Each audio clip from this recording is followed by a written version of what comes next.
So you know, summer's coming to an end right now, and school's starting up all over the country, and about this time I start to reflect on my personal experience through the educational system. And I wrote this, it's called No Child Left Behind. I always used to say I'll make it. People be like, no he won't. You probably remember me from back in the day when, wait a minute, no you don't. Because I would usually walk fast to sit in the back. I used to be picked last to gym class, at least that's when I attended. Sophomore year dropped off the map awkwardly apprehensive, and before that I was never the cat to strike back with a vengeance. I would bottle the lashings, take them up, and during my absence I was probably out back drinking like bottoms up. Didn't evaluate my decisions, I was feeling like living sucks, contemplation with no luck, life wasn't $1,000,000, but there was always a voice in the back of my head that was telling me not to give up. It seems I was stuck. Now I was approaching the age of an emotional stage. A 15-year-old rebel drinking a potion of rage, trying to be strong. I would often congregate to the crowd that stood out with the loud mouths trying to tag along. But what I found out is that even they didn't fit in amongst themselves. Just punks who sold weed to the younger crowd who would eventually grow up to be just like us. But don't get me wrong, I'm not trying to dog on any factions. I was right there relaxing while it was happening. All I'm saying is with maturity comes reflection on past actions. Backpacking through halls with protection, headed to my next lesson was, in hindsight, probably an act of aggression that needed correction.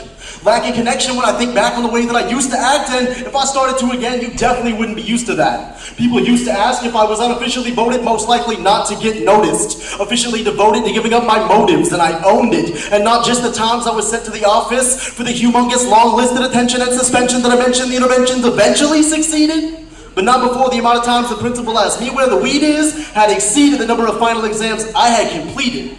And when the midterms adjourned, I had burned another one up to celebrate.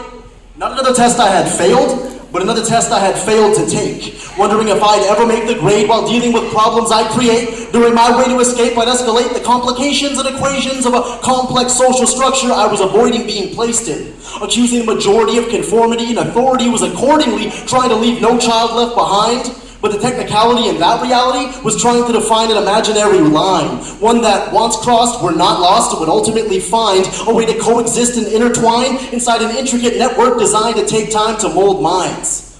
Well, you're not going to control mine was the attitude that I would find, and I'd be lying if I tried to convince you that I was fine. I was brought up the product of disciplinary consequence. Education's fought against sacrificing common sense for the moms and gents whose strong defense was a parent-teacher conference that ran on too long again. But this fundamental flaw in family life for me was not the case. At a young age, I'd often race off the bus, set the pace, to arrive home where my parents wait with a smiling face. Home-cooked meals I would taste every night after grace. And nowadays, according to statistics, this is just not commonplace. Kids deal with divorces while passing courses, and of course it's, your mother and I aren't really speaking, so you can stay with me in the weekends and between my meetings, enroll for online school off the deep end. Oh yeah, and pledge allegiance. Now to the parents to whom it's not apparent your kid's getting in arguments, so you send them to the psychologist to the psychiatrist assists the pharmacist, whose assistant insists on the prescription the therapist had written for a diagnosis of possible psychosis.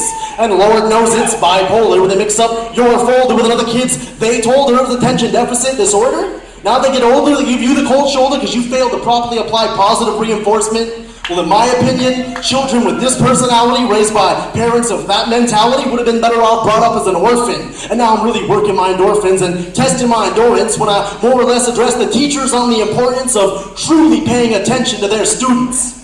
It might be a sign the parents are abusive if they're making up excuses to cover up the bruises and coming up clueless. It might be a sign if the kid doesn't bathe, comes in 10 minutes late every day, but they ignore that. He walks in with a sad face and the same clothes on as yesterday and the day before that.